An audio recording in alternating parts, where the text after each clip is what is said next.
Welcome back to the Deep Dive. Thanks for having me. Today we're diving deep into the world of attention and focus. Sounds fascinating. We've got some great material to work with.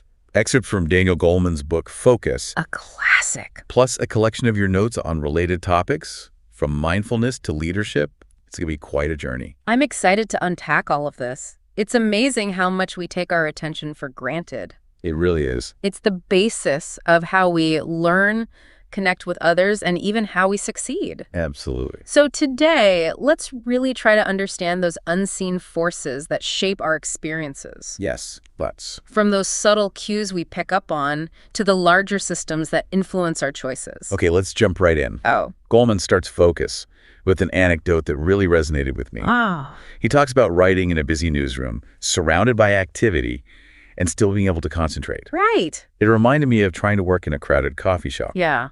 Somehow you manage to tune out all the noise and focus on your writing. It's what Goleman calls selective attention. Selective attention. It might sound basic, but it's pretty incredible when you think about it. Our brains are flooded with stimuli constantly. Right. Yet we can choose to zero in on just one thing. It is amazing. William James, the father of psychology, described it as taking possession by the mind in clear and vivid form of one out of what seems several simultaneously possible objects or trains of thought. Wow, that's quite a mouthful. It is, but it captures the essence of what attention is all about. Yeah, it does. It's like a spotlight in a dark room, illuminating only what we need to see. Exactly. But what I found even more mind-blowing was Goleman's point about our brainwaves syncing with sound when we're trying to focus on it. Oh, yeah. It's like our brains are actually dancing to the rhythm of the sound. It highlights just how hard our brains are working to create order out of the chaos. And of course, there are always distractions lurking, ready to pull our attention away. Always. Goleman talks about two main types, sensory and emotional. Sensory distractions, those are pretty obvious, right? Like a siren blaring outside or construction noise. Or even someone chewing loudly next to you. Ugh. Yes, the worst. But emotional distractions, those are sneakier. They are. The worries, anxieties, daydreams, all those things can creep up and completely derail you. Exactly. It's like when you're trying to concentrate on a task, but you can't stop thinking about an upcoming deadline or a personal project. Exactly. Those emotional distractions can be just as powerful as any external noise. Definitely. And what's interesting is that this tension between focusing and getting distracted, it's not just about external stimuli. Right. Goleman talks about the interplay of two different minds within our brain. Two minds. He calls them the top-down mind and the bottom-up mind. Okay, so the top-down mind is like our conscious control, right? Like the CEO of our brain, setting goals and making plans. Precisely. It's the part of us that says, I'm going to focus on this and get it done. Okay, I get it. But then we have the bottom-up mind, which is more reactive and instinctual. It's driven by our emotions, habits, and those immediate impulses. Like when you're scrolling through social media and get sucked into a rabbit hole of videos, even though you know you have work to do. Exactly, the allure of the shiny object. And sometimes this bottom-up mind can sabotage our best intentions, especially when we need to perform. Oh, I can see that. Goleman gives this fascinating example of a baseball coach. Okay. He's trying to help his players, but focuses only on their mistakes, telling them what not to do. You'd think that would help them improve, right? Learning from their errors. You'd think so, but it actually backfires. By emphasizing what not to do, the coach is inadvertently making the players focus on those very things. Ah, I see. It creates a mental loop of anxiety and self-doubt. So instead of focusing on executing the play, they become preoccupied with avoiding mistakes. Exactly. They end up choking under pressure. It's like that old saying, paralysis by analysis. Does this apply to other areas of life too? Oh, absolutely. Learning a new skill, for example. If you overthink every step, you might actually perform worse. It's like you're getting in your own way. Exactly. Sometimes you need to trust your instincts and let the bottom-up mind take over. That makes sense. But then there's the other side of the coin. Those times when our mind wanders aimlessly and we stumble upon a brilliant idea or solution. Oh, yeah. Like Goleman's anecdote about Mark Benioff, the founder of Salesforce. What about him? His big aha moment for Salesforce came to him while he was driving. Interesting. Not exactly the time you'd expect a groundbreaking business idea to strike. So are you saying that mind wandering isn't always a bad thing? It seems that way. It can actually unlock creativity. It can. When our minds are allowed to wander, they can make unexpected connections, generate new ideas. That's pretty cool. It is, but we need to be careful not to romanticize mind wandering too much. Right, because it can also be a major distraction, especially when we need to focus. Absolutely. It's all about finding that balance. Letting our minds roam free, but reining them in when necessary. Exactly. And that brings us to something else Goleman emphasizes: self-awareness. Self-awareness. He describes it as our inner compass or inner rudder, that ability to understand our own thoughts, feelings, and motivations, Okay. and to use that understanding to make better choices. That makes sense. It's like having a gut feeling about what's right or wrong, even if you can't explain it logically. Precisely. But how do we actually develop this inner compass? Goleman points to the insula. The insula. It's a part of the brain that plays a key role in self-awareness. I've never heard of that. What does it do? It's part of the brain's emotional circuitry and helps us tune in to the subtle signals from our body. Signals. You know how your heart rate increases when you're anxious or your stomach clenches when you're nervous? Yeah, I know what you mean. The insula helps process those sensations and connect them to our conscious awareness of emotions. So it's like a bridge between our physical sensations and our emotional experience. That's a great way to put it. But self-awareness isn't just about looking inward, right? It's also about understanding how others perceive us, Absolutely. which can be a lot harder to grasp. It can. Goleman talks about Bill George's True North groups at Harvard Business School. What are those? These groups are designed to help people gain self-awareness through feedback from others. Interesting. The idea is that we often don't have an accurate view of ourselves until we hear our story reflected back to us by those who know us well. It's like holding up a mirror to your own behavior and seeing it through the eyes of others. Exactly. We all have blind spots when it comes to self-perception. We do. Feedback from trusted sources can help illuminate those blind spots and give us a more objective understanding of how we come across. That's so valuable. It is. And sometimes those insights can be surprising, even a little unsettling. I bet. Goleman talks about a study on surgeons' tone of voice. Okay. Researchers found a link between a domineering tone and a higher likelihood of malpractice lawsuits. Wow, that's a powerful example. It is. It highlights the importance of being aware of how we're communicating. Because we don't always hear ourselves the way others do. Precisely. Yeah. Which brings us to another crucial aspect of human connection: empathy. Empathy. The ability to understand and share the feelings of others. Yes. Goleman breaks it down into 3 types: cognitive, emotional, and compassionate. Okay, let's break those down. Cognitive empathy is about understanding another person's perspective. Putting yourself in their shoes and seeing the world from their point of view. Exactly. And emotional empathy is more about feeling what they're feeling. Right. It's having a visceral response to their emotions as if you were experiencing them yourself. I can see the difference. And then there's compassionate empathy, which takes it a step further. How so? It's about feeling moved to help, the desire to alleviate their suffering and support them. So it's like a progression. First, you understand, then you feel, then you act. That's a good way to think about it. But what about people who lack empathy? Are they just wired differently? Goleman explores that question through a chilling story. What story? It's about a charming murderer who actually made the interviewer laugh. Oh, wow. It's a stark example of how some individuals, especially sociopaths, process emotion differently. So they're mimicking empathy, but not truly experiencing it. Exactly. Their brains show activity in the language centers when processing emotional information. What does that mean? It suggests they're telling themselves about emotions rather than genuinely feeling them. That's a bit scary, isn't it? Makes you wonder how many people might be lacking genuine empathy without us even realizing it. It does raise that question. Can we truly understand another person's experience if we haven't walked in their shoes?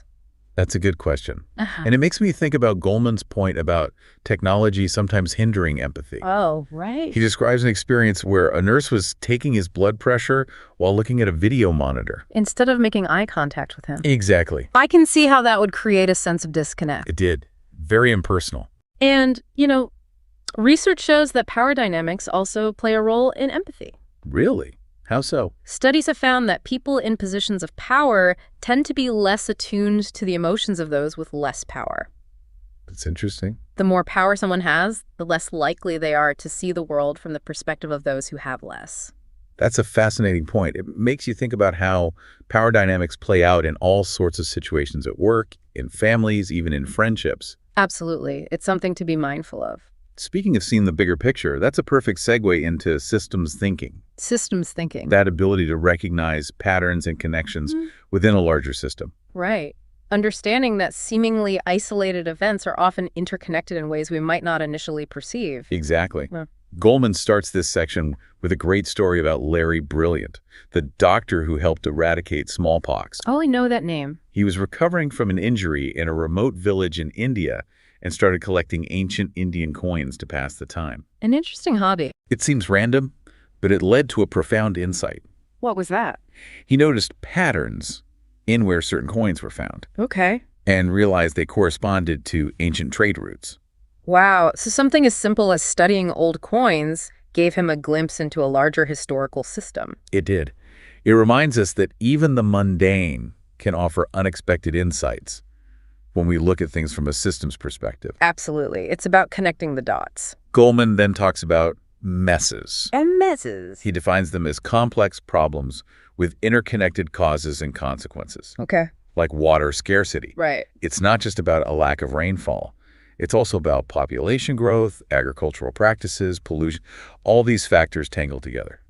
So trying to solve a mess by focusing on just one element won't work. It's like playing whack-a-mole.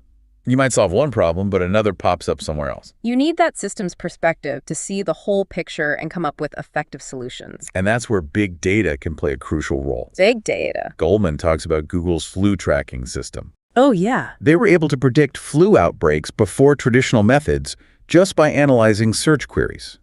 So by looking at seemingly unrelated data points, they gained insights into a larger system. Exactly, like finding a hidden message in a sea of information. That's incredible. But having all that data is only part of the equation, right? Right. We also need the ability to make sense of it, to see the patterns and connect the dots. Exactly. And that's where systems literacy comes in. Systems literacy. Goleman points out that our brains aren't naturally wired for systems thinking. We evolved to focus on immediate threats and rewards. Not complex, long-term challenges. Exactly. So we need to train our brains to think in a more systemic way. To develop those mental models that allow us to grasp the complexity of the systems shaping our world. And that's especially important for leaders. Because they're the ones making decisions that impact not just individuals, but entire organizations and communities. Exactly. They need to be able to see the big picture. Which brings us to another fascinating topic Goleman explores. Leadership. Leadership. What does it take to be an effective leader in today's complex and interconnected world? That's the question. Goleman introduces the idea of the triple focus for leaders. Triple focus. He argues that it's not enough to just be smart or charismatic. Leaders need to balance self-awareness, empathy, and systems thinking. All three. They need to understand their own strengths and weaknesses. Connect with people on an emotional level. And see the bigger picture of how their decisions impact the organization. It's like a three-legged stool.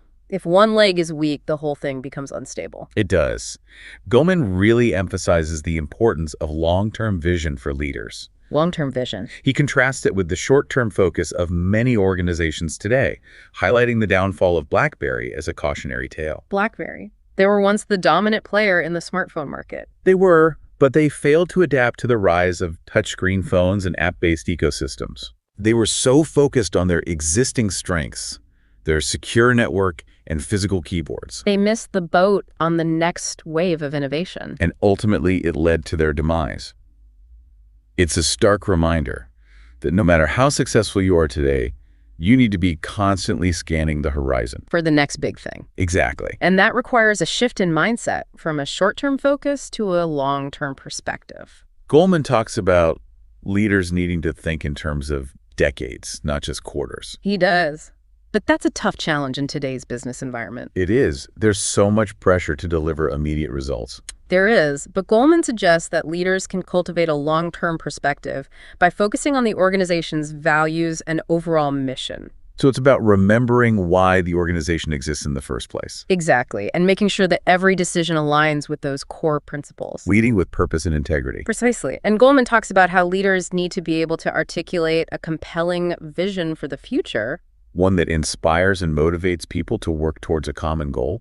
It's not enough to just have a good strategy. No. You need to communicate it in a way that resonates with people. Absolutely. Get them excited about the possibility. Exactly. And Goleman argues that this requires that same triple focus we talked about. Self-awareness, empathy, and systems thinking. All three. So leaders need to understand their own strengths and weaknesses, be able to connect with people on an emotional level, and see the big picture, how their decisions impact the organization as a whole. Yes, bring those three elements together to create a leadership style that's both effective and inspiring. But what about the people who work within these organizations? Yeah. What role does attention play in their success? Goleman dedicates a whole section of the book to what he calls smart practice. Smart practice. What's that? It's a way of approaching learning and skill development Right? that maximizes attention and focus. So it's not just about putting in the hours, but about how you practice. Exactly. He argues that just clocking in hours isn't enough to achieve true mastery. It's about the quality of your practice, not just the quantity. So it's about being intentional and strategic with your learning. Precisely. Smart practice involves setting clear goals, focusing intently on specific areas you want to improve, and seeking feedback from experts to guide your development. That reminds me of the concept of deliberate practice. It's very similar. The key is to fully engage your attention in the learning process. Right. To be present and mindful of what you're doing. Rather than just going through the motions. Exactly. No more mindlessly scrolling through social media while you're supposed to be studying. Right. Put away the distractions and give your brain the space it needs Yes. to absorb new information and build new skills. Exactly. Easier said than done sometimes, I know. but I see the value in that. Me too. And Goleman talks about breaking down complex skills into smaller chunks, right? He does. He argues that this can make learning less overwhelming. Right. You can focus your attention on mastering one element at a time. It's like tackling a big project by breaking it down into smaller, more achievable tasks. Exactly. He uses this example of a simultaneous interpreter for the Dalai Lama. Wow. That's got to be a high-pressure job. It is. I can imagine trying to translate in real time like that. It's incredibly demanding. It is. The interpreter has to listen to the Dalai Lama in Tibetan, Right. mentally translate what he's saying into English, Yeah. and then deliver the translation in a clear and concise way, all while staying synchronized with the speaker. My brain hurts just thinking about it. How do they do that? Goleman says the interpreter breaks the task down into smaller chunks. Okay. He might focus on listening for key phrases, Right. or mentally rehearsing the translation while the Dalai Lama is still speaking. So it's about strategically allocating your attention to optimize your performance. Exactly. And Goleman argues this same principle applies to all sorts of complex tasks. From writing a book to learning a new language. Precisely. So even if we're not all interpreting for world leaders, Right. we can still apply these principles of smart practice Yeah. to our own learning and development. Absolutely. The key is to be mindful of how you're approaching the learning process Okay. and use your attention strategically to maximize your results. This whole conversation about attention has made me realize how much we take it for granted. We do. It really is the foundation of everything we do. It is the gateway to our experiences, our Right. relationships, our understanding of the world. It is.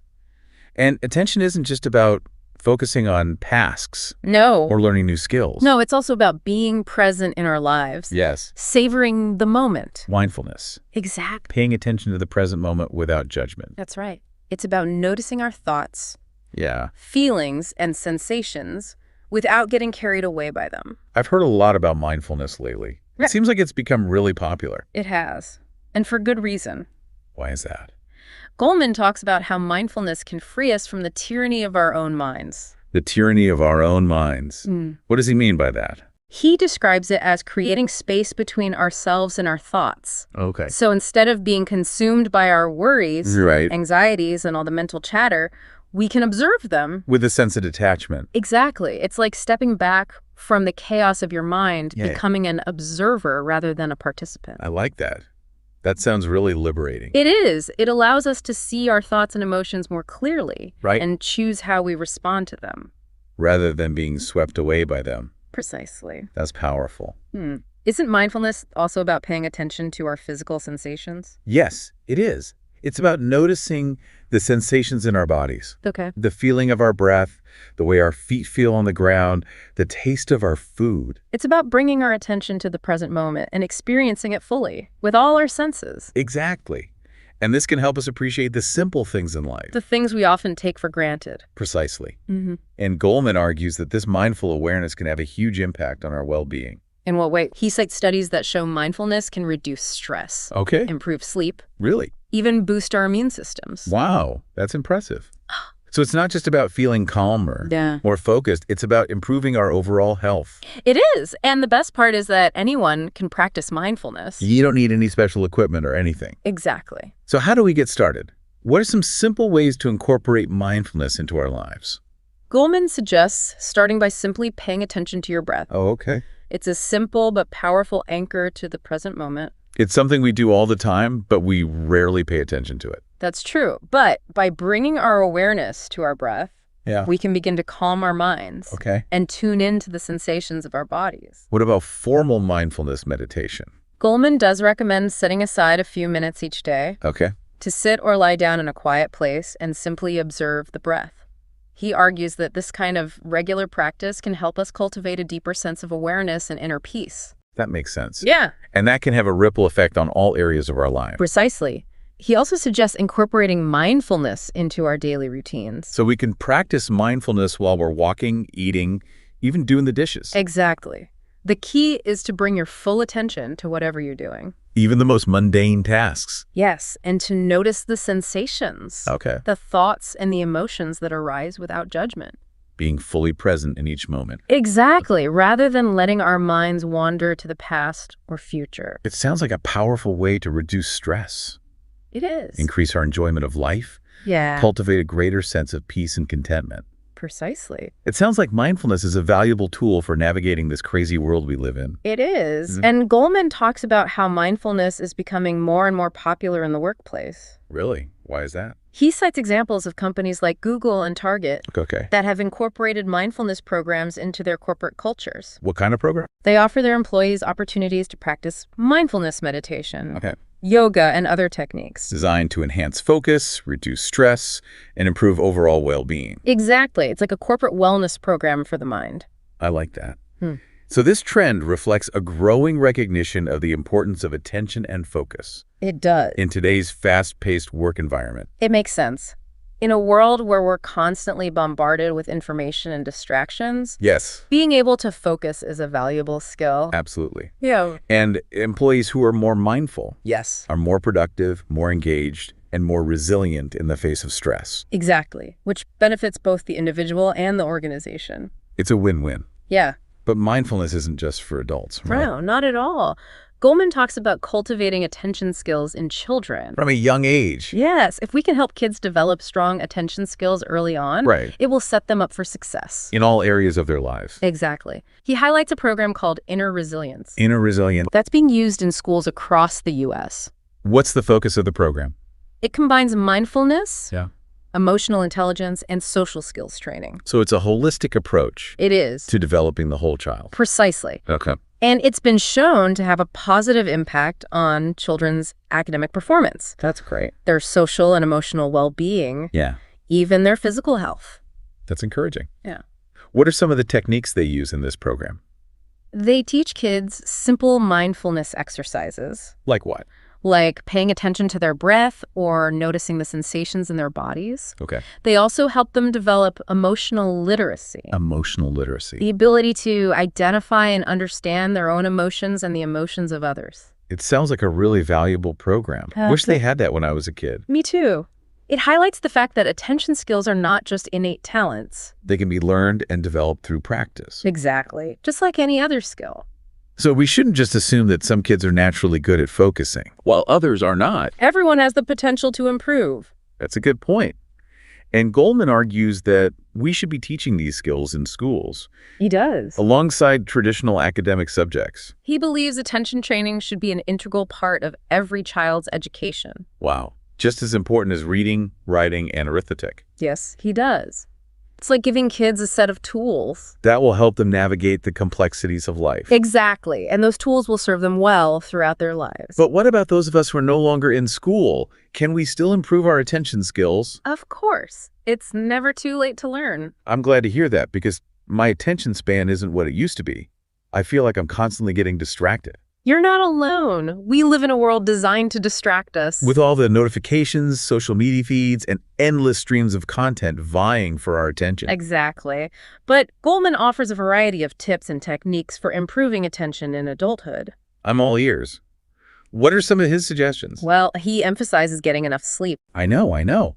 It sounds so simple, but it's true. It is. When I'm sleep deprived, I can barely function. Sleep is crucial for our brains to function properly, Right. including our ability to pay attention When we're well rested, we're more alert, more focused. and better able to process information. It's like hitting the reset button for our brains. Exactly. And along with sleep, Yeah. Goleman highlights managing stress. Stress is a major attention killer. It is. When we're stressed, our minds race, It's true. making it difficult to focus on anything else. I know that feeling. Stress triggers a cascade of physiological changes in our bodies, Okay. including the release of hormones that can interfere with attention. So it's not just in our heads. No, Stress has a real physical impact on our ability to focus. it does. And Goleman suggests a variety of stress management techniques, Like what? like mindfulness practices, such as meditation or yoga. To help calm the mind Yes. and reduce stress levels. Exactly. These practices can help train our attention, regulate our emotions, Right. and develop a greater sense of inner peace. I can see how that would be helpful. Yeah. And beyond sleep and stress management, Goleman talks about the importance of our environment too, right? He does. He stresses creating a distraction-free workspace. This is a tough one. It can be, but even small changes can help, Like what? like turning off notifications on your phone Okay. or closing unnecessary tabs on your computer. To minimize distraction Exactly. It's about setting boundaries. between ourselves and the digital world. Yes. And being intentional with our time and energy. Choosing where we direct our focus. Exactly. Rather than letting it be dictated by external forces. That's so important. You know, something I struggle with is knowing when to take breaks. Yeah. Sometimes I feel like I just need to power through a task. Even when your brain is fried. Exactly. That's a common misconception. It is. Goleman actually emphasizes taking regular breaks. Really? But doesn't that interrupt our flow? Not necessarily. Our Yeah. attention spans are limited. They And trying to force ourselves to focus for long periods can backfire. So it's like trying to run a marathon without stopping. Exactly. Goleman suggests taking short breaks every hour or so Okay. to stretch, move around, or simply look away from your screen. To give our brains a chance to rest. Yes. And recharge so we can come back refreshed. And that can actually make us more productive. It can. Research has shown that. That's interesting. It's counterintuitive. It is. Sometimes we need to step away from a problem to see it clearly. That makes sense. And speaking of challenging our attention, Goleman also recommends engaging in activities that push us cognitively. He does. He suggests things like reading challenging books, Okay. learning a new language, or playing brain games. Like a workout for our brains. Exactly. These activities can help strengthen our attention muscles, Right. improve our overall cognitive flexibility. So it's not just about minimizing distraction. Yeah. It's also about actively engaging our attention. Yes, in stimulating and challenging ways. That's a good point. And Goleman also highlights having a growth mindset. When it comes to attention. Right. Believing that our abilities can be developed. Exactly, through effort and practice. So instead of thinking of attention as something we're born with, Yeah, we need to view it as a skill that can be cultivated over time. precisely. Embracing the challenge and believing we can get better at focusing. Yes, even if it feels difficult at times. Exactly. And along with a growth mindset, Goleman talks about cultivating a positive outlook. He does. How does that relate to attention? Well, research shows that optimistic and resilient people Okay. tend to have better attention skills. Interesting. So our emotional state can actually impact our ability to focus? It can. When we're feeling positive and hopeful, Yeah. we're more likely to be engaged and attentive. But when we're down, stressed, or anxious, Our attention suffers. that makes sense. Yes. So if we want to improve our attention, Yes, we should start by focusing on the good things in our lives. exactly. Cultivate a sense of gratitude. Practice self-compassion. Yeah. And surround yourself with positive influences. It's about creating a mental and emotional environment that supports focus and well-being. Precisely. And remember, attention is a journey, not a destination. It's something we need to cultivate throughout our lives. It is. And the benefits are well worth the effort. This whole conversation about attention has been really insightful. It has. We've covered a lot of ground. From the inner workings of our brains to the complex systems that shape our world. And we've seen how attention is essential for everything. From learning to decision-making. To leadership and innovation. It's true. But the key takeaway is that attention is a precious resource. It is one that deserves our attention. It's the foundation of our experiences. Our relationships. And our success. By understanding how attention works. Yeah. And by practicing these techniques. We can learn to focus more effectively. Achieve our goals. And live more fulfilling lives. That's a powerful message. It is. It feels like we've been on this amazing journey, exploring the power of attention. It has been a journey. From how our brains focus to the impact of attention on leadership. Yeah. Even global systems. It's all connected. All this talk about improving attention makes me wonder, is it ever too late to start? That's a great question. Can we retrain our brains to be more focused as adults? Absolutely. Goleman is very clear on this. Okay, good. It's never too late to learn and strengthen our attention. I'm glad to hear that.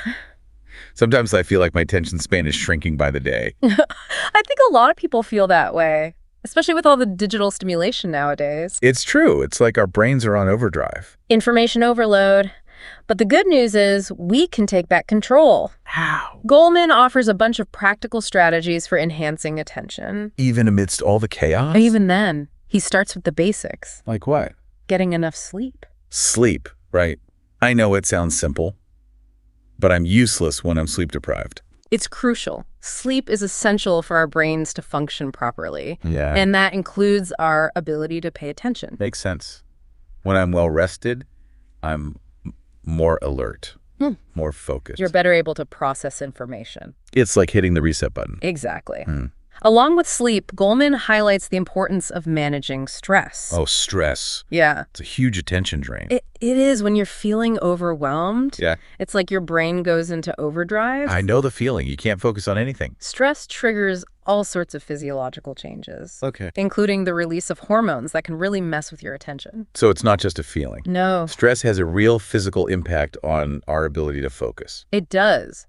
Goleman suggests a lot of different stress management techniques. Like what? Things like mindfulness practices, meditation, yoga. I can see how those would be helpful. They calm the mind. They do. And bring your attention back to the present moment. And they help us regulate our emotions, too. Yeah, absolutely. Which is a big source of distraction when you're stressed or anxious. It's true. What else does Goleman suggest beyond sleep and stress? He also talks about the importance of our environment. Our surroundings. He stresses the importance of having a distraction-free workspace. That's a tough one these days. It can be, but even small changes can make a big difference. Like turning off notifications on your phone, closing extra tabs on your computer. just minimizing those distractions. Exactly. Creating a more conducive environment for focus. So it's about boundaries. Boundaries are important. Reclaiming your attention from all the digital demands. Being intentional with our time and our energy. Right. Choosing where you want to direct your focus, not letting external forces dictate it. That's so important. You know, I struggle with knowing when to take breaks. That's something a lot of people struggle with. I feel like I need to just power through even when I'm mentally exhausted. That's a common misconception. Really? Goleman actually emphasizes taking regular breaks. Breaks? I thought we were supposed to be focusing. We are. But our attention spans have limits. Trying to force yourself to focus for too long can backfire. Okay, so it's like a marathon. You can't just run without stopping. Good analogy. He suggests taking short breaks every hour or so. To do what? Stretch, move around, look away from your screen. Give your brain a chance to rest. And recharge. Come back to the task with renewed focus. So taking breaks actually makes us more productive. It can. Research backs that up. That's interesting. Kind of counterintuitive. It is. Sometimes you need to step away to see things more clearly. Makes sense. And speaking of challenging our attention, Goleman also suggests activities that, push our limits. He does. Things like reading complex texts. Okay. Learning a new language. Or playing brain games. Give our brains a workout. Exactly. It helps strengthen those attention muscles, improve cognitive flexibility. So it's not just about minimizing distractions. Yeah. It's also about actively engaging our attention. In challenging ways. Right. And Goleman talks about having a growth mindset. When it comes to attention. Right. believing that our abilities can be developed. Through effort and practice. So not just thinking about attention as something we're born with, Right. but as a skill that can be cultivated over time. Exactly. Embracing the challenge, even when it's difficult. That's the key. Believing we can get better at focusing, Yes. along with a growth mindset. Goleman also mentions a positive outlook. He does. How does that relate to attention? There's research that shows optimistic and resilient people tend to have better attention skills. Interesting. When you're feeling positive, hopeful. You're more engaged, more attentive. But when you're down, stressed, anxious, Your attention suffers. it does. So focus on the good things in your life. Makes sense. Cultivate gratitude. Yeah. Practice self-compassion. Surround yourself with positive influences. Create a good mental and emotional environment. That supports focus and well-being. And remember, attention is a journey, not a destination. It's something we nurture throughout our lives. It is, and the benefits are worth it. This whole conversation has been so insightful. We've covered so much. We have, from the inner workings of the brain. To the complex systems of the world. And it all comes back to attention. It does. Attention is essential for learning, decision-making, leadership, innovation. Yeah. The key takeaway for me is that attention is precious. It is. It deserves our attention. It's the foundation of everything. Our experiences, relationships, success. If we understand how attention works, And practice these techniques. we can learn to focus more effectively, achieve our goals, live more fulfilling lives. That's a powerful message. This has been a fascinating exploration of one of the most important human capacities, our ability to pay attention. It really is. And as we navigate the 21st century, this ability will only become more crucial. So let's all make an effort to cultivate our attention Focus on what matters most. and use this powerful tool to create a more meaningful life. Well said. Thanks for joining us for this deep dive into the world of attention. It's been a pleasure. Until next time, keep your attention focused on what matters most. And remember, the power of attention is within your grasp.